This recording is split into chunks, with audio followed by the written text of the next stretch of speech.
Some area law enforcement officers are taking part this week in the Crisis Intervention Team Academy at the Mental Health Board. Officers will learn about how to answer to calls involving people who suffer from mental illnesses and opioid addiction. President of the local NAMI branch, Paul Quinn, says the way an officer responds to one of these calls could be life-saving.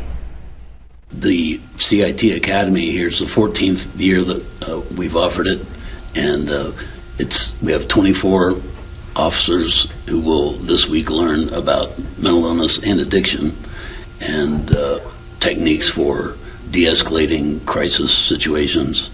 And we'll do some role playing as part of that so that they can get in the habit of talking differently with people with some special needs.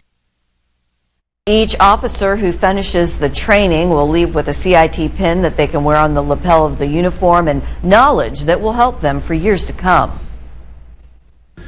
We had one officer in here a couple of years ago who sat right in the front row and told me he objected to having to sit through this, and he's not a social worker and it's not his job to diagnose anybody.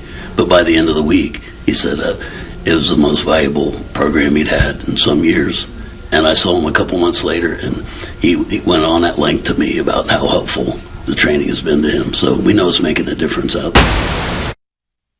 The training course runs this week from 9:30 a.m. until 4 p.m.